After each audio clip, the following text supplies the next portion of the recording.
Depois de perder meu emprego, achei que voltar para casa significaria conforto, mas, em vez disso, minha mãe me expulsou como se eu não fosse nada. E todos zombaram de mim, inclusive meu ex-marido. Olá! Seja bem-vindo! Curta, se inscreva e ative as notificações. Karina desceu do ônibus na rodoviária de Austin carregando uma bolsa pesada e o coração ainda mais cheio de tristeza. Viera direto do funeral de Evelina, a senhora que a acolhera por 15 anos, dando-lhe emprego, teto e uma espécie de afeição silenciosa que jamais conhecera em casa. Ao pisar na calçada, Karina sentiu as pernas trêmulas. Custava crer que, logo após se despedir da única pessoa que a olhara com ternura, precisaria enfrentar um retorno que parecia ainda mais doloroso. Caminhou em passos lentos até encontrar um táxi, mantendo-se em silêncio enquanto o motorista puxava conversa sobre o clima quente daquele final de primavera. Quando o carro estacionou diante da casa de sua mãe, o sol já descia no horizonte, derramando tons alaranjados sobre as telhas antigas. Karina pagou a corrida e respirou fundo, tentando reunir coragem. Adiantaria dizer que estava de luto, que precisava de um pouco de solidariedade? Desconfiou que não. Mesmo assim, ergueu o queixo e arrastou a mala até a porta. O ar parecia denso, carregado de mágoas e suposições. Ao bater, não precisou esperar muito, Eliana abriu a porta e a encarou sem piscar. Não esperava que você voltasse tão cedo, ela disse, a voz fria, quase mecânica. Nenhum abraço, nenhum sinto muito, nada. Karina engoliu em seco. Pois é. O funeral terminou mais cedo do que imaginei, respondeu, controlando a voz para não deixar escapar o turbilhão de emoções. Entrou no corredor, sentindo um aperto. A sala de estar parecia diferente, os móveis dispostos de outra maneira, como se alguém quisesse apagar qualquer vestígio de que ela um dia viverá ali. Eliana fechou a porta e cruzou os braços. Então, Karina, qual é o seu plano agora? Havia algo no tom da mãe que lembrava um questionamento severo, quase como se falasse com uma estranha. Karina respirou fundo, lembrando-se de quando tinha 10 anos e chegava da escola com vontade de contar sobre o trabalho de artes e, em vez disso, ouvirá a mesma pergunta seca: qual é o seu plano, menina? Você acha que a vida é fácil? Na época, não soubera responder. Agora, adulto ou criança, não havia diferença, Eliana sempre agia como se a filha fosse um peso. Antes que Karina pudesse ensaiar qualquer explicação, ouviu passos no corredor. Renan, seu ex-marido, surgiu com a expressão de quem não tinha a menor surpresa em vê-la. Você tá desempregada agora, né? Ele perguntou, com um meio sorriso no canto da boca. A gente não pode te sustentar. Já temos problemas demais. Era surreal, ele ainda morava na casa que Karina ajudara a pagar, a mesma casa em cujo quintal ela passara madrugadas consertando encanamento, pintando paredes, abrindo mão de folgas para ajudar nas contas. E ali estava Renan, lembrando-a de que ninguém pretendia acolhê-la. Karina sentiu a garganta apertar. Pensou em gritar que não precisava da ajuda de ninguém, mas as palavras ficaram presas. Foi quando o celular dele tocou, em viva voz. Uma voz feminina retumbou pelo corredor, diz pra ela que aqui não é casa de caridade. Reconheceu de imediato a voz de Judite, a mãe de Renan, que morava em outro estado mas fazia questão de participar ativamente da vida de todos, sempre para destilar veneno. Eliana fez sinal para que Karina aguardasse, saiu por um instante e voltou segurando a mala dela, já pronta. Karina arregalou os olhos. Você ficou fora por meses, achamos que era hora de reorganizar as coisas, disse Eliana, sem encará-la. Eu paguei a hipoteca desta casa por anos, murmurou Karina, com a voz oscilante. Lembrou-se de quando deixará a faculdade para trabalhar em 2 empregos, só para que a mãe não precisasse hipotecar ainda mais o imóvel. Deixei tudo para que vocês pudessem viver tranquilos. Eliana deu de ombros. E a gente agradece, mas você não é um caso de caridade. Todo mundo tá com problema. Você vai dar um jeito. Foi como um golpe seco no estômago de Karina. Havia memórias de noites em claro, de dias exaustivos no hospital onde fazia plantões, tudo para evitar que aquela casa fosse tomada. No entanto, Eliana e Renan agiam como se nada disso importasse.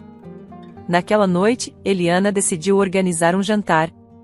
Karina percebeu a movimentação de vizinhos e parentes distantes entrando na sala. Soraya, a sobrinha de Judite, desfilou de salto alto, exibindo um sorriso presunçoso. Em poucos minutos, já se ouvia música e risadas que não combinavam em nada com o peso no peito de Karina. Ela não queria participar, mas não queria fugir. Precisava encarar aquilo de frente, entender até onde a mãe e o ex-marido iriam. Sentou-se num canto, esperando que alguém notasse seu cansaço ou ao menos perguntasse sobre o funeral. Quando todos estavam reunidos, Eliana ergueu a taça de vinho e anunciou: "Vamos fazer um brinde a Karina, que finalmente vai seguir em frente. Tomara que seja para algo que não envolva tirar pó da mobília dos outros." Gargalhadas explodiram. Karina gelou. Soraya, jogando os cabelos, completou: "Ela devia procurar um emprego de cuidadora residente, né? Pelo menos assim teria um teto." Mais risos. Alguém emendou, com falsa compaixão: "Só não vai morar debaixo da ponte, que pega mal pra família." Karina sentiu o rosto queimar. Pensou em reagir, mas as pernas fraquejaram. Limitou-se a sorrir amargamente e a balançar a cabeça. Entre risadas e brincadeiras de péssimo gosto, o jantar transcorria como uma celebração de despedida. Karina olhou para o prato, sem fome. Dentro de sua bolsa, havia um documento que Evelina lhe entregará meses antes de morrer, dizendo: "Guarde isso, você vai precisar." Também tinham acesso a uma conta com 8 milhões de dólares, presentes deixados por aquela senhora que, em seus últimos suspiros, a chamara de filha do coração. Mas ninguém ali sabia disso, ninguém desconfiava da herança que Karina receberá. Para eles, ela era apenas a filha ingrata, desempregada e sem futuro. Depois que as pessoas foram embora, Karina pegou a mala, olhou brevemente para Eliana e balançou a cabeça, quase pedindo uma explicação, um afago, qualquer esboço de amor materno. Mas Eliana se limitou a desviar o olhar. Karina partiu. Lá fora, a noite estava densa, sem estrelas, e ela andou até a calçada, parando sob a luz fraca de um poste. Sentiu as lágrimas escorrerem. Ainda segurava o cartão do funeral, com as palavras de conforto vazias que lera no caminho. Lembrou-se de Evelina, da expressão suave no leito de morte. Sentiu falta de um abraço, de uma voz que dissesse: "Vai ficar tudo bem." Com o rosto ainda molhado de pranto, pegou o celular, acessou o aplicativo do banco e confirmou o saldo na conta que Evelina abrirá em nome dela. Encarou aqueles dígitos por alguns segundos. Quase não cabia em sua mente a ideia de possuir tanto dinheiro, sendo tratada daquele modo pela própria família. Guardou o telefone e respirou fundo. Em vez de suplicar um teto a um conhecido ou dormir no sofá de uma amiga, decidiu reservar a suíte mais cara do centro de Austin. Precisava de um tempo para pensar, recompor-se e planejar o próximo passo. Na manhã seguinte, acordou com os primeiros raios de sol atravessando as cortinas de tecido fino. O quarto de hotel era silencioso, embora luxuoso demais para alguém que passará a vida economizando cada centavo. Sentiu a contradição, mas levantou determinada. Precisava tomar as rédeas da própria história. Tomou um banho demorado, o vapor envolvendo-a como um abraço quente que nunca teve. Depois, pediu café da manhã no quarto, mas não conseguiu comer muito. A mente latejava entre tristeza e indignação. Às 10h14, o telefone do quarto tocou. A recepção avisava que Eliana estava ali para vê-la. Karina sentiu o estômago revirar, mas autorizou que subisse. Segundos depois, a porta se abriu. Eliana entrou sem hesitar, um envelope pardo na mão, trajada como se fosse uma reunião de negócios. "Você sempre gostou de tudo organizado", começou, com um tom quase casual. "Então acho que a gente deve resolver tudo bem limpo." Karina permanecia em pé, ainda de roupão, sem saber o que a mãe pretendera ao aparecer de repente. Eliana depositou o envelope na mesinha de centro, abriu e empurrou uma pilha de papéis na direção da filha. Apontou para a lista de valores, destacada com marca-texto: fraldas, almoço na escola, materiais de dormitório, contribuições de hipoteca, gastos com gás e supermercado. A soma final superava 390 mil reais. "Recibos, registros, provas", disse Eliana, ao ver a expressão atônita de Karina. "Guardei tudo porque um dia você ia esquecer quanto fiz por você." Karina piscou, confusa. "Você me criou esperando o retorno financeiro?", perguntou, a voz falhando de dor. Eliana inclinou a cabeça. "Chame do que quiser. Eu chamo de responsabilidade." Você acha que amor paga as contas, Karina? A filha soltou um riso incrédulo, sem humor, e recuou um passo. Então você me criou com uma calculadora no bolso? Eliana deu de ombros. Não sejamos hipócritas. Se está tão independente agora, é hora de pagar sua parte. Se não quiser, converso com meu advogado. Ela puxou um pequeno post-it amarelo da bolsa. Este aqui é o contato dele. Karina sentiu algo embrulhar o estômago.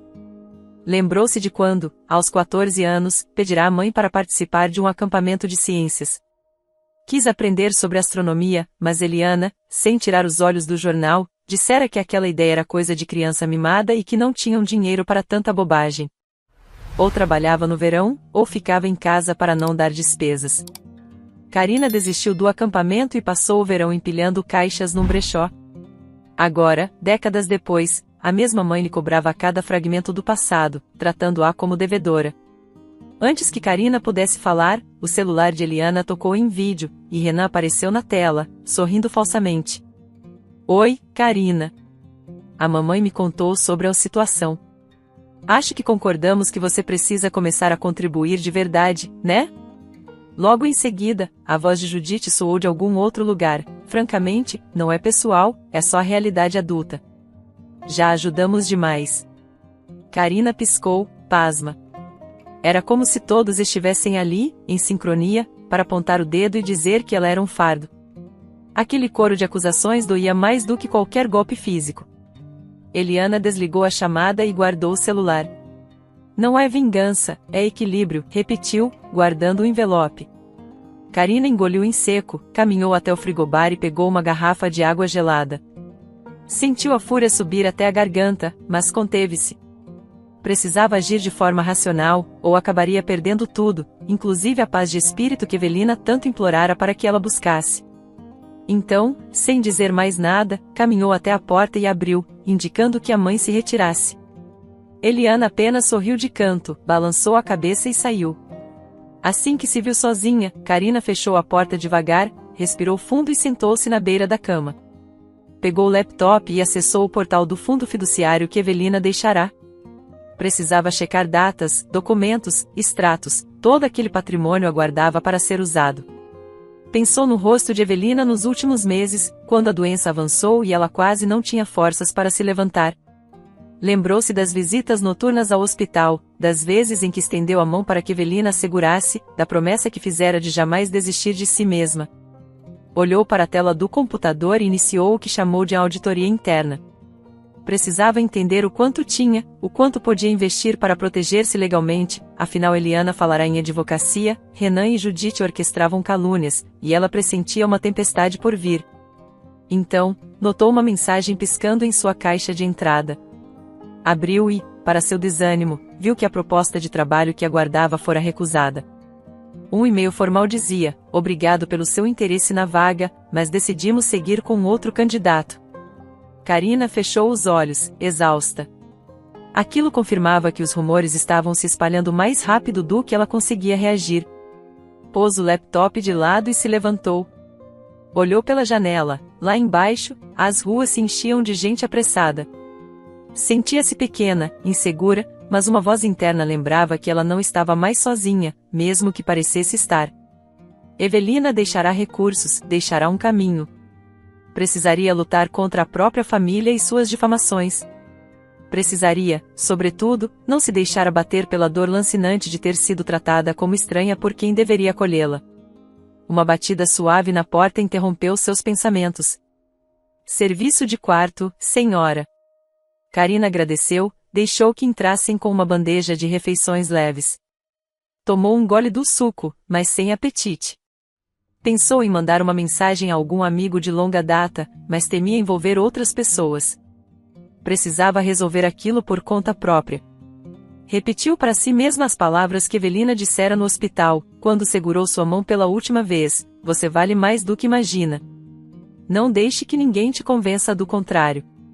Lembrou-se do dia do enterro, colocará uma rosa branca sobre o caixão, sussurrando obrigada por tudo. Naquele instante, sentirá um vazio enorme, mas também a presença de algo maior, quase como se Evelina abraçasse. E agora, confrontada pelos familiares, Karina sabia que havia chegado a hora de honrar esse legado. Precisava provar, antes para si mesma do que para qualquer um, que tinha força para reescrever sua história. Ergueu o rosto diante do espelho do quarto e notou as olheiras profundas, fruto das lágrimas que secaram sem aviso. Pôs a mão no peito e disse, baixinho, não vou desistir de mim. Vestiu-se, prendeu os cabelos e começou a listar mentalmente o que devia fazer. Primeiro, reunir todos os registros que comprovassem sua contribuição financeira à casa de Eliana. Depois, falar com o advogado de confiança para se proteger das ameaças. Precisaria, ainda, reunir provas de como Renan abusava dos recursos que ela disponibilizara. Apesar do medo, alguma chama dentro dela reacendia. Pegou a bolsa, conferiu os documentos deixados por Evelina e saiu do hotel rumo ao escritório de advocacia que escolhera ao acaso. Sentiu o vento quente no rosto assim que pisou na rua, mas, dessa vez, não se sentiu frágil. Caminhou com determinação. Lembrou-se do riso de Soraya, das palavras cruéis de Eliana, do olhar de desprezo de Renan. A cada lembrança, ganhava mais convicção de que não permitiria que a esmagassem de novo. Chegando ao escritório, anunciou-se na recepção e aguardou sentada, brincando de enrolar uma mecha de cabelo enquanto o suor brotava nas têmporas. O advogado a atendeu, ouviu sua história, examinou os documentos que ela levava e arregalou os olhos ao ver o montante do fundo fiduciário. Você tem uma boa base legal. Se eles tentarem alguma coisa, vai ser difícil derrubá-la, comentou, com profissionalismo. Mas é um processo longo. Está preparada? Karina assentiu. Não se sentia totalmente pronta, mas não havia escolha, perderá o emprego, fora expulsa de casa, humilhada na frente de parentes. Precisava reagir. Mais tarde, voltou ao hotel. Subiu pelo elevador com a cabeça girando. Entrou no quarto, trancou a porta e caiu de joelhos, sem conseguir conter o choro.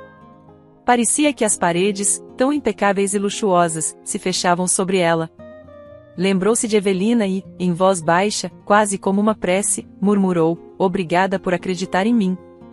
As lágrimas escorreram quentes, e ela permitiu que fluíssem até que o corpo se acalmasse. Então, levantou-se devagar, lavou o rosto e sorriu, ainda que fraco, para seu reflexo. Percebeu que, pela primeira vez na vida, estava decidida a lutar por si. Não estava mais na sombra de Eliana nem presa aos julgamentos de Renan. Tinha um caminho inteiro para trilhar, e o faria de cabeça erguida, por ela e por Evelina. Karina despertou no dia seguinte com a cabeça latejando e os olhos pesados. Passara boa parte da madrugada repassando mentalmente cada humilhação dos últimos dias, desde a recusa da mãe em acolhê-la até o tom frio das palavras de Renan e Judite no viva voz. Ainda sentia o rosto úmido das lágrimas que insistiram em cair durante a noite. Levantou-se, enxugou o rosto com cuidado e abriu as cortinas. O sol batia forte do lado de fora, tornando o quarto do hotel claro demais para quem dormira pouco. Suspirou, recordando-se da conversa com o advogado e das provas que precisaria reunir para se proteger da avalanche de acusações. Após um banho rápido, Karina escovou os cabelos e pegou o celular para verificar as mensagens. Havia um recado de um número desconhecido. Bom dia, aqui é a Mônica. Tenho algo que pode interessar a você, podemos conversar? Ela estranhou, não lembrava de ter dado seu contato a alguém chamado Mônica, mas logo associou o nome a uma colega distante, que trabalhava no ramo imobiliário. Talvez fosse a mesma pessoa. Resolveu responder, marcando um café num lugar discreto e pouco movimentado. Desceu até o saguão do hotel, onde solicitou um carro de aplicativo. A cada curva, lembrava-se de Evelina. Pensou, com o coração apertado, em como aquela senhora insistira para que ela confiasse em si mesma, lutasse sem medo. No café, Karina pediu um cappuccino e escolheu uma mesa junto à janela. Precisava de ar, de espaço, de algo que acalmasse seus nervos. Tentava não pensar no quanto a família já poderia estar agindo para prejudicá-la. Eliana provavelmente não hesitaria em contratar advogados especializados ou em espalhar mais boatos para pintá-la como ingrata. Viu, pelo vidro, quando uma mulher de vestido azul se aproximou. Mônica. Não se lembrava bem dos traços dela, mas reconheceu o sorriso firme de alguém que viera disposta a ajudar. Mônica sentou-se, tirou os óculos escuros e fez sinal para o garçom, pedindo também um cappuccino. Obrigada por ter vindo, Mônica começou, ajeitando a bolsa. Eu sei que você não está num momento fácil. Sinto muito pela sua perda. Karina agradeceu, um pouco surpresa pela gentileza. Afinal, não era comum encontrar empatia na sua vida ultimamente. Mônica explicou que soubera do ocorrido por uma conhecida em comum, que comentou sobre o funeral de Evelina e os rumores a respeito de Karina ter sido expulsa pela mãe. Fiquei chocada com o que ouvi. E quis me aproximar porque tenho algo a oferecer. Você pode achar estranho, mas trabalho com investimentos imóveis, e soube que você tem algum recurso guardado. Achei que talvez quisesse ideias sobre o que fazer. Karina, a princípio, sentiu um leve calafrio. Estava cansada de pessoas querendo tirar proveito, sobretudo agora que descobrira a amplitude do fundo deixado por Evelina. Mas Mônica parecia transparente. Sim, recebi uma herança. Não faço ideia de como aplicar ou até mesmo se devo comprar alguma coisa agora, confessou. Mônica apoiou as mãos na mesa, com cautela. Entendo suas reservas.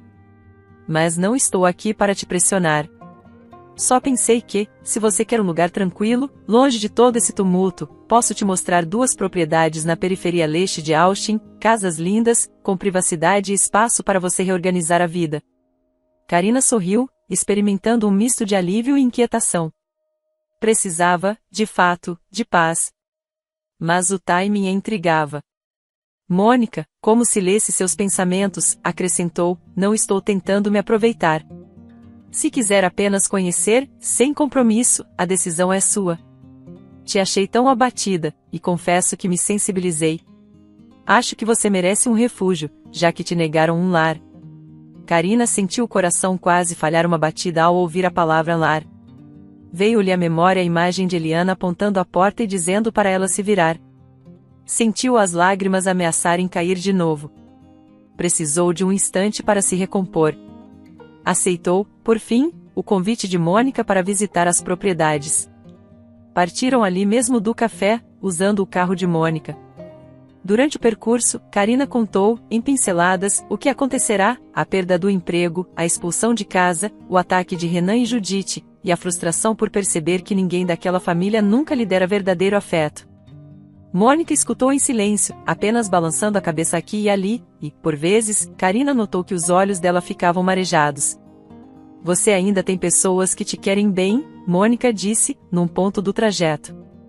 Não estou falando de mim, necessariamente, mas de quem reconhece o valor de tudo que você fez. Karina quis acreditar nisso, mas qualquer imagem de uma família a fazia se retrair. Lembrou-se de quando, aos 22 anos, tentará retomar os estudos. Renan concordara em apoiar a decisão, mas bastou uma primeira conta atrasar para que ele começasse a dizer que ela devia largar a faculdade de vez. Eliana, naquele mesmo período, garantirá que a filha estava sonhando alto demais. Você nasceu para trabalhar, não para estudar, ela dissera, sem rodeios, em um jantar qualquer. Karina desistira, mais uma vez, para não ver a casa endividada. Agora, revisitando memórias tão doídas, perguntava-se se fora ingenuidade ou amor em excesso. Ao chegarem ao local, Karina viu 2 construções elegantes, com acabamento de tijolinhos aparentes e quintais espaçosos. As casas ficavam num condomínio discreto, cercado de árvores e com muros baixos. Mônica convidou a entrar, mostrando os ambientes amplos, os janelões que deixavam entrar a luz do sol e até um jardim no fundo, onde caberia um canteiro de flores ou até mesmo uma pequena horta. Karina andou pelos cômodos, sentindo uma leve pontada no peito. Perguntava-se se merecia algo tão bonito depois de uma vida inteira de sacrifícios. Lembrou-se da maneira como Eliana sempre repetira que só se gastava dinheiro quando havia retorno garantido. Observou a claridade que inundava a cozinha e percebeu que, ali, talvez pudesse ter uma rotina mais serena, livre das sombras que a acompanhavam há tanto tempo. Mônica, ao vê-la emocionada, sugeriu uma pequena pausa do lado de fora, no jardim. Karina apoiou as mãos numa mureta de pedra, olhando as folhagens. Estou com medo de tomar qualquer decisão precipitada. Minha família está determinada a me destruir, acho que não há lugar em Austin onde eu realmente esteja segura. Engoliu em seco, lembrando-se das acusações do dia anterior. Mônica se aproximou, um cuidado evidente no semblante. Sabe, às vezes, criar um ambiente novo pode nos proteger, mas também nos confronta com o que não queremos enxergar. Você já foi forte até aqui. Mesmo que eles tentem te atingir, você pode dar outro significado a tudo. Karina suspirou, mas se sentia um pouco melhor ouvindo as palavras de Mônica. Antes de se despedirem, combinou que pensaria seriamente na compra de uma das casas. Precisava avaliar valores, conversar de novo com seu advogado, entender quanto poderia investir sem se expor demais. Apertou a mão de Mônica, agradecida. Partiu de lá com a mente girando em 1000 possibilidades, embora uma pontinha de esperança latejasse em seu coração. Talvez, afinal, pudesse construir algo novo, sem as amarras de Eliana ou o desprezo de Renan. No caminho de volta, checou as notificações do celular. Encontrou uma chuva de menções em redes sociais, algumas citando seu nome em posts de fofoca. Ela abriu um link e leu as primeiras frases. Karina, ex-empregada de idosa recém-falecida, está envolvida no suposto golpe de herança. Sentiu o estômago revirar, notando que as palavras eram praticamente idênticas às falas de Judite. Mais mensagens pipocavam, algumas com ameaças veladas, dizendo que ela pagaria caro por enganar uma viúva indefesa. Seus olhos marejaram outra vez. Precisaria se defender na justiça de difamações cruéis, tudo orquestrado pela própria sogra e pelo ex-marido. De volta ao hotel, encontrou uma carta lacrada embaixo da porta do quarto. O remetente, Eliana. Sentiu o coração disparar. Abriu o envelope com cuidado, receosa do que lera ali. Dentro, havia apenas uma folha, onde a mãe repetia, em tom formal, que exigia o reembolso de todo o dinheiro que gastara com Karina desde o nascimento. A soma batia com a planilha que já mostrará, mais juros diários. Espero que você faça o certo e arque com seu débito antes que tudo vire um escândalo maior, finalizava a carta. Era um aviso claro de que Eliana não hesitaria em ir aos tribunais. Karina apertou o papel contra o peito, lembrando-se do dia em que, aos 6 anos, fora ao supermercado com a mãe e ouvirá reclamações de quanto custava mantê-la, como se ela fosse uma despesa supérflua. Engoliu o choro e ligou para o advogado que consultara na véspera. Marcou um encontro urgente, pois não podia permitir que a mãe a tratasse como um saldo devedor. Desceu ao saguão do hotel, entrou num táxi e fitou a janela, tentando não pensar nas vezes em que Eliana alisara seus cabelos quando criança, o que na época parecerá um gesto de carinho, mas hoje soava como cálculo, como se a mãe estivesse sempre conferindo se a filha traria algum benefício. No escritório, o advogado leu a carta com ar sério. Explicou que cada centavo que Karina investira na casa não estava formalizado em contrato, mas que havia extratos bancários, transferências identificadas, recibos de materiais de construção e depoimentos de conhecidos que comprovavam seu esforço. Você tem boas chances de desmascarar esse argumento de uma dívida de criação, principalmente se apresentarmos documentos que mostrem como você ajudou financeiramente durante anos. Karina sentiu, mas continuou com os olhos úmidos. Não se tratava apenas de ganhar uma disputa judicial, mas de compreender por que a própria mãe escolhera esse caminho tão cruel. Depois do encontro, saiu do prédio e recebeu uma ligação de Mônica. Pensei em te chamar para jantar. Conheço um lugar simples, mas acolhedor, onde poderíamos conversar com mais calma. Karina topou, precisando desesperadamente de um pouco de aconchego. Encontrarão-se num restaurante familiar, sem sofisticação, mas com mesas de madeira que pareciam convidar a se sentar e respirar. Mônica pediu uma sopa, Karina preferiu um suco de laranja. Passaram alguns minutos em silêncio, e então Karina desabou a contar mais detalhes, inclusive sobre a carta que acabará de receber. Sentia vontade de chorar, mas envergonhava-se de demonstrar fraqueza diante de alguém que mal conhecia. Mônica, porém, ouviu tudo com paciência, sem julgá-la em nenhum momento. Em determinado instante, tocou de leve na mão de Karina, num gesto suave. Não foi sua culpa, ela disse, com firmeza. Você não é culpada por ter nascido, por ter recebido cuidados na infância. E não deve aceitar esse absurdo que te cobraram. Karina respirou fundo. É muito difícil não me sentir culpada. Passei anos me convencendo de que devia retribuir cada mínimo centavo que gastaram comigo, como se eu fosse um investimento. Evelina costumava dizer que eu não tinha culpa de nada, que um pai e uma mãe deveriam amar pelo simples fato de ser filha. Mas nunca senti esse amor. Mônica sorriu, com tristeza. Eu entendo. Meu pai era assim também, achava que cada mesada me transformava em um objeto dele. Só descobri que isso não era normal quando me mudei de casa, já adulta. Karina sentiu um nó na garganta, mas também uma estranha sensação de alívio ao saber que não estava sozinha naquela dor. Terminaram o jantar com mais confiança uma na outra. Mônica deixou claro que, caso Karina decidisse adquirir uma propriedade, faria questão de auxiliá-la nos trâmites, garantindo sigilo total. Karina abraçou essa ideia, desejosa de encontrar um espaço próprio, longe dos fantasmas que a perseguiam. Saíram do restaurante juntas, trocando telefones de forma mais oficial. O ar noturno de Austin trazia uma brisa leve, e Karina respirou, sentindo-se um pouco mais segura, como se finalmente houvesse alguém disposta a estender a mão sem segundas intenções. No entanto, essa trégua não duraria muito. No dia seguinte, ao despertar, recebeu notificações de mensagens agressivas enviadas por números desconhecidos. Eram ameaças, acusações de que ela roubara uma senhora indefesa. Numa das mensagens, alguém afirmava ter provas de que Karina falsificara o testamento de Evelina, embora fosse tudo mentira. Sentiu o coração disparar e as mãos tremerem. Precisava reunir suas forças, pois aquilo ainda poderia piorar. Ligou para o advogado, mas caiu na caixa postal. Pensou em Mônica, mas não quis incomodá-la tão cedo. Decidiu, então, encarar aquilo como sempre fizera, sozinha. Vestiu-se, passou uma água no rosto e desceu ao saguão, onde tomou um café rápido. Estava prestes a sair quando um funcionário do hotel se aproximou, o semblante preocupado, com um jornal local nas mãos. Senhora Karina, não sei se a matéria se refere à senhora, mas vi o nome e achei melhor avisar. A manchete trazia o título Herança suspeita, ex-funcionária acusada de manipular idosa milionária. Embaixo, uma foto de Karina num ângulo desfavorável, de meses atrás, provavelmente obtida de algum perfil antigo de rede social.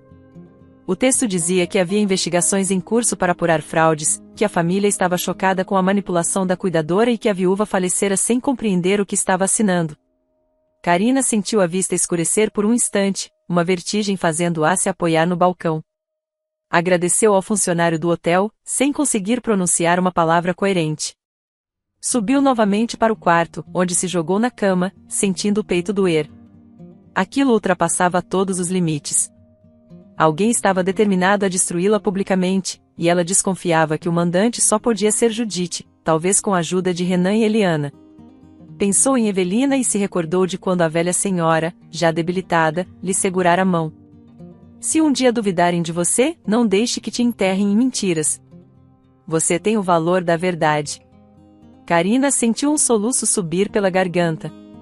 Pensou nas provas que tinha, no contrato de trabalho que Evelina fizera para deixá-la amparada, nas mensagens carinhosas que trocara com a idosa nos últimos anos. Precisaria divulgar tudo, mesmo que doesse revelar detalhes da intimidade que compartilhara com Evelina. Decidiu gravar um vídeo para esclarecer sua versão, mas, antes, conversou com o advogado, que concordou que publicar a verdade seria a melhor forma de frear as difamações. Ao encerrar a ligação, Karina sentiu os olhos marejados. Estava prestes a se expor ao mundo, enfrentar a mãe, o ex-marido e a sogra numa arena pública que sempre a intimidara. Era a única maneira, porém, de resgatar a própria dignidade. Fechou os olhos e jurou a si mesma que faria isso não por vingança, mas por justiça e pelo amor que Evelina um dia lhe dedicara. Karina ficou longos minutos encarando o celular antes de finalmente decidir que iria, sim, gravar o vídeo. O turbilhão de sentimentos a deixava tonta, mas ela reconhecia que não havia outra forma de interromper a sequência de mentiras que Renan, Judite e Eliana lançavam contra ela. Sentou-se na poltrona do hotel, passou a mão pelos cabelos ainda úmidos e respirou fundo. Precisava de força para expor a verdade de maneira clara, sem parecer desesperada ou vingativa.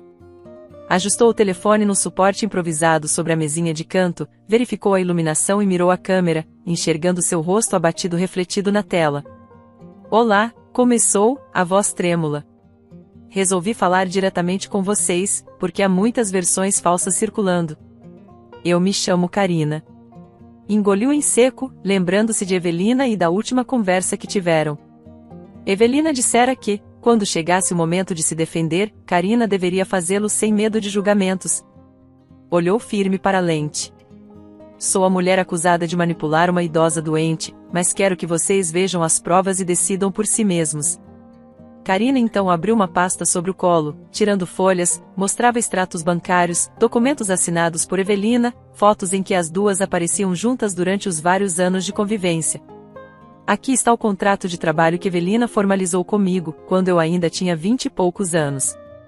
Não fui uma aproveitadora, fui funcionária dela, cuidadora, amiga.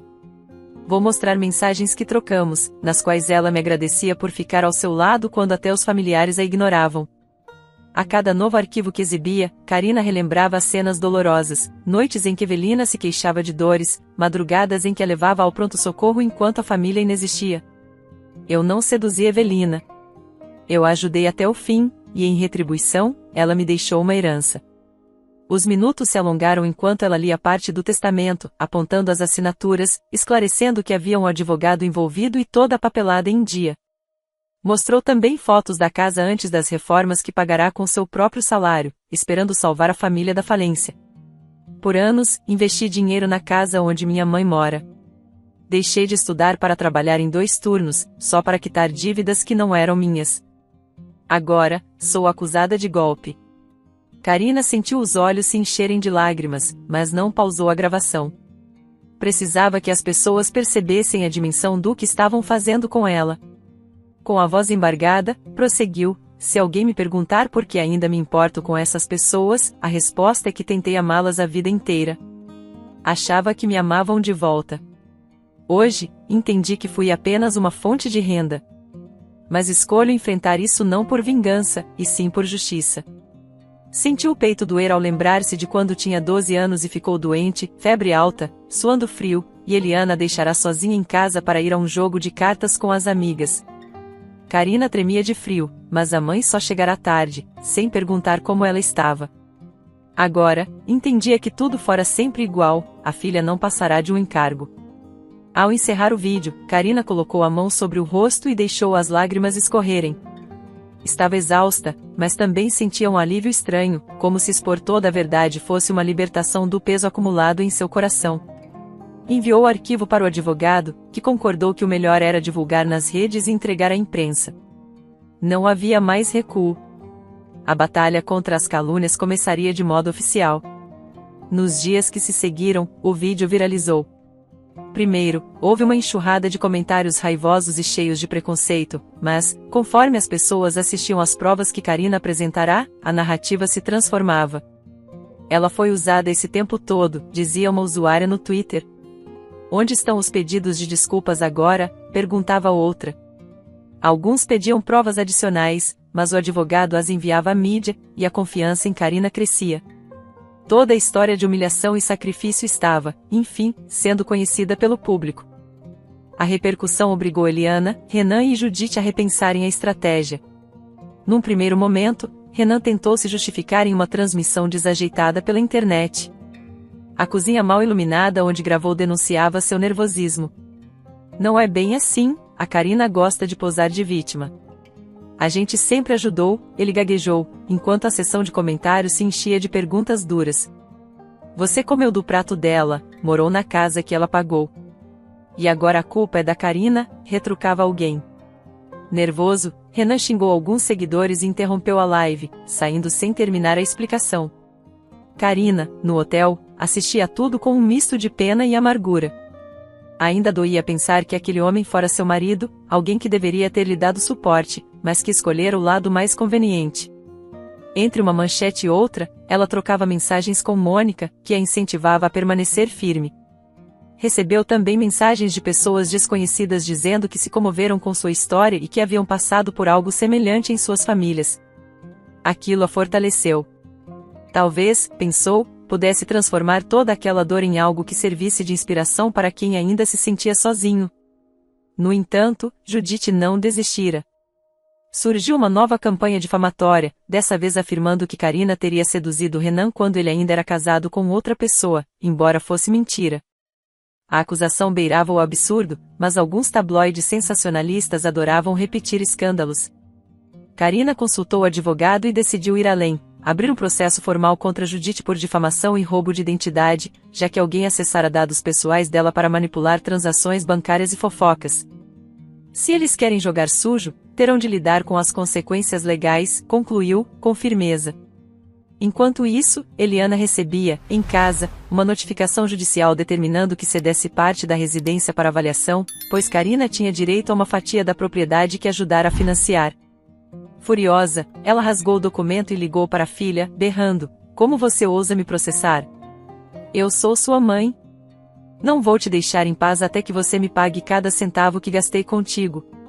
Karina, do outro lado da linha, fechou os olhos, tentando manter a calma. "Mãe, eu só quero justiça", respondeu, num fio de voz. "Chega de me tratar como um investimento. Eu também sou gente." Eliana desligou na cara dela. Passaram-se mais alguns dias de tensão, até que um juiz decretou uma liminar em favor de Karina, reconhecendo que ela tinha direitos imediatos sobre a casa. Não era uma decisão definitiva, mas bastava para impedir Eliana de vender o imóvel ou expulsar qualquer traço de Karina da documentação. Sentindo-se mais protegida, Karina resolveu dar um passo além e visitou, com Mônica, as duas casas que lhe haviam despertado interesse. Precisava saber se era ali que queria, de fato, começar uma nova vida. Percorreu cada cômodo novamente, dessa vez com mais calma. Numa das salas havia uma janela grande, que deixava entrar a brisa e a claridade. Karina se pôs a imaginar um piano ali, onde pudesse ensinar música para crianças, algo que Evelina dissera que ela faria bem. Tocou a parede com a mão, sentindo como se aquele espaço clamasse por aconchego. Antes de sair, Karina recebeu um telefonema do advogado informando que Judite estava sendo formalmente investigada por suspeita de falsificar registros financeiros para embasar as calúnias. Riu baixo, aliviada. Não comemorava a desgraça de ninguém, mas achava justo que Judite pagasse pelo que fizera. Ela colheu o que plantou, murmurou, olhando para Mônica, que assentiu com seriedade. "Agora você pode respirar com mais tranquilidade. Eles não podem te derrubar com mentiras." De volta ao hotel, Karina decidiu preparar suas malas para sair dali. Precisava de um lugar menos transitório. Nos corredores, funcionários a cumprimentavam com sorrisos de apoio, comentando sobre o vídeo e sobre como se sensibilizaram com seu relato.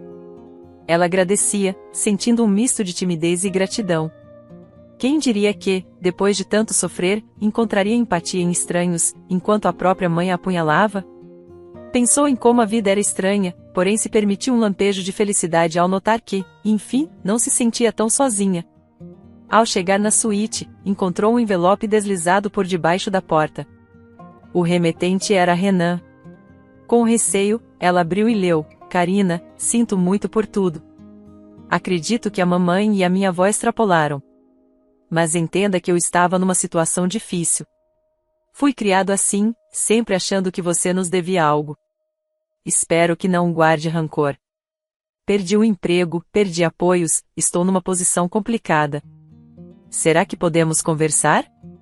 Karina suspirou, sentindo um traço de empatia, mas não esquecendo das atitudes frias que Renan tivera quando a humilhou na frente de todos. Com cuidado, respondeu por mensagem de texto: "Não te desejo mal, mas não quero contatos no momento. Preciso de paz." Mais tarde, soube que Renan havia sido demitido formalmente, pois Karina, como acionista majoritária, votará pela transição de comando na consultoria financeira. Fora algo inevitável, já que ele não poderia permanecer num cargo de confiança depois de todos os conflitos. A empresa seguia em frente, e Karina confiara a gestão a um quadro de executivos honestos. O resultado era que Renan perderá o império que julgava seu. Agora, sem rendas fáceis, encontrava-se amargurado. Judite, por sua vez, enfrentava auditorias federais, e Eliana amargava o risco real de ser obrigada a dividir a casa com Karina ou pagar uma indenização pelos anos de contribuição financeira da filha. Na manhã seguinte, Karina checou seus e-mails e viu várias notificações de gente pedindo desculpas por julgá-la sem provas. Alguns tabloides excluíram as matérias falsas, publicando, a contragosto, pequenas retratações de madrugada. Uma revista local escreveu um artigo intitulado Karina, a corajosa que enfrentou a própria família por justiça. Mônica ligou, animada, contando que diversos comentários no blog imobiliário elogiavam Karina pela força e pediam que ela compartilhasse mais sobre sua história de superação. Karina, porém, não estava em busca de fama. Queria apenas retomar uma vida tranquila, sem difamações ou ameaças. Após acertar as últimas pendências no hotel, guardou os pertences em 2 malas e aceitou a sugestão de Mônica para se hospedar, temporariamente, num pequeno chalé próximo ao lago. Precisava de silêncio e ar puro para se curar das feridas. Assim que chegou, admirou o espelho d'água refletindo o céu, um cenário que contrastava com o caos que vivenciara nas últimas semanas. O chalé era simples, mas confortável. Tinha uma varanda de madeira que dava para a margem do lago, e algumas árvores frutíferas ao redor. Karina inspirou profundamente, sentindo o perfume das flores silvestres. Poucos dias depois, numa tarde tranquila, ouviu batidas suaves na porta. Foi atender e se surpreendeu ao ver Eliana, de olhos inchados, ombros caídos, parecendo bem mais velha do que era. Karina se segurou a maçaneta, o coração aos saltos. A mãe estava ali, sem avisar, provavelmente com segundas intenções. Perdi tudo, Eliana disse, quase num sussurro. O Renan está longe, não tenho contato com a Judite, não sobrou ninguém. Você pode me ajudar? Karina recordou-se do funeral de Evelina, de quando voltará para casa em busca de um abraço e encontrar apenas frieza. Engoliu em seco. Você disse que eu não era um caso de caridade. Lembra? Eliana baixou os olhos, como se recebesse um tapa invisível. Eu sei que errei. Só preciso de umas semanas para me recompor. A voz dela saía fraca, diferente da dureza de antes. Karina resmungou algo quase inaudível, lembrando-se de cada noite em claro, de cada palavra dura que a mãe dissera. Mas ao olhar para Eliana, tão encolhida, sentiu mais pena do que raiva. Não sou seu lar, mãe, disse, quase num sussurro. E não posso te dar o que nunca me deu. Ajudarei como puder, mas não vou reviver essa dinâmica. Pegou um envelope com dinheiro suficiente para alguns meses de aluguel em um abrigo adequado. É o máximo que faço, e não espere mais nada. Eliana recebeu o envelope, as mãos trêmulas, incapaz de pronunciar qualquer agradecimento. Karina fechou a porta devagar, encostando a testa na madeira, contendo as lágrimas que ameaçavam transbordar. Não sentia prazer algum em ver a mãe naquela condição, mas compreendia, enfim, que também precisava se proteger. Na noite seguinte, Mônica foi até o chalé levar um pão caseiro e conversar um pouco. Encontrou Karina sentada na varanda, olhando as águas do lago reluzirem sob a luz fraca da lua. Como você está? Perguntou, sentando-se ao lado. Karina deu de ombros, com um sorriso triste. Livre, talvez. Mas ainda dói. Mônica colocou uma mão em seu ombro. Vai levar tempo para curar, mas você deu o primeiro passo, impôs limites, disse não ao abuso. Isso é corajoso. Karina sentiu, deixando as lágrimas rolarem sem se envergonhar. Pela primeira vez na vida, sinto que posso respirar sem dever nada a ninguém. Elas ficaram ali, em silêncio, enquanto as rãs coachavam ao longe e a brisa balançava as folhas das árvores. Karina se lembrou de Evelina, das poucas vezes em que pôde simplesmente sentar e admirar a natureza ao lado da senhora, ouvindo histórias sobre a juventude dela. Um calor suave iluminou seu peito, como se Evelina a abraçasse naquele instante de calmaria. Obrigada por tudo, sussurrou, quase como se falasse diretamente com a memória da velha amiga. Mônica não perguntou a quem ela agradecia, mas apertou sua mão, respeitando aquele momento íntimo. Na manhã seguinte, Karina acordou com o canto suave de pássaros e o cheiro de café vindo da pequena cozinha do chalé. Abriu a janela e deixou o sol entrar, sentindo que, embora o caminho fosse longo, a cada dia conquistava um pouco mais de paz. Receberá uma notificação de que a ação contra Judite por difamação e roubo de identidade estava avançando, e que possivelmente ela enfrentaria processos judiciais graves. Renan tentava uma reaproximação, mas Karina mantinha distância, preferindo focar na reconstrução de si mesma. Eliana parecia ter desaparecido, sem dar notícias desde o encontro na varanda. Karina arrumou a cozinha, passou um pano no piso e, inspirada por Evelina, pegou umas partituras de piano que encontrara numa caixa velha. Não possuía instrumento naquele chalé, mas começou a cantarolar trechos de uma melodia antiga que Evelina compusera nos últimos meses de vida. Era como se aquelas notas a fizessem recobrar o eixo, reforçando a convicção de que a verdadeira família, às vezes, é aquela que escolhe amar, não a que simplesmente compartilha laços de sangue. Pensou que em breve talvez pudesse comprar um piano para ensinar música a crianças carentes, dedicando-se a algo que aquecia seu coração. Quando o sol já estava alto, Karina caminhou até o lago, tirou as sandálias e molhou os pés na água fresca. Lembrou-se das inúmeras vezes em que fora ignorada em casa, das madrugadas em que trabalhará no hospital sem receber sequer uma obrigada. Passou as mãos pelos braços, num abraço próprio, e sorriu com ternura, como se dissesse a si mesma que, ali, estava tudo bem. Ninguém viria arrancá-la à força de seu lugar. Ninguém mais a trataria como um objeto descartável. Ali, se sentia inteira, dona de si. Em poucos meses, Karina formalizou a compra de uma casa menor que as duas primeiras que Mônica mostrará, mas igualmente acolhedora, numa área tranquila. Transformou o espaço num refúgio onde podia ouvir música, cultivar plantas e, de vez em quando, receber a visita de crianças da vizinhança para aulas de iniciação musical. Levou algum tempo até que o escândalo nas redes esfriasse, mas, no fim, o silêncio voltou. Karina quase não publicava mais nada, preferindo manter a própria vida longe dos holofotes. Enquanto se adaptava à nova rotina, ouviu rumores de que Renan tentava se reerguer, sem grande sucesso, e que Judite tinha sido obrigada a responder a perguntas constrangedoras num processo federal.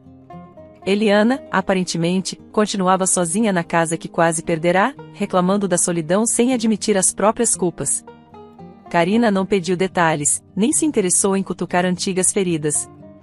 Preferiu focar nos passos seguintes. Deu-se ao direito de perdoar, não porque os outros merecessem, mas porque ela mesma precisava encontrar paz. E, numa tarde morna, sentada num banquinho de madeira no quintal, pegou um pequeno vidro, onde guardara uma mensagem que escreveu a si mesma. Abrindo o frágil pedaço de papel, releu as palavras: "Eu te perdoo. Não porque você merece, mas porque eu mereço." Repetiu-as em voz baixa, respirando devagar, sentindo as tensões deixarem seu corpo. Ali, compreendeu que, apesar de tudo, tinha se libertado. Não pertencia mais a um lar que a sufocava. Não vivia mais em função de agradar uma mãe que havia como dívida. Não servia mais de escudo para um ex-marido acomodado. Era simplesmente Karina, mulher que aprenderá a dizer não ao abuso e sim à esperança. Um vento suave balançou as folhas, e ela levantou o rosto para o céu, como se agradecesse a Evelina e, ao mesmo tempo, a si mesma por ter persistido. Sabia que ainda existiriam dias difíceis, memórias doloridas, mas também reconhecia que seu futuro estava enfim aberto para o que quisesse construir. Levantou-se, guardou o bilhete no potinho e o enterrou aos pés de uma pequena ameixeira do quintal, simbolizando que não precisava mais carregar aquele peso. Ao final de tudo, ela sobreviveu. E, mais do que isso, renasceu. Espero que tenha gostado da história. Curta, comente e compartilhe. Obrigado por assistir.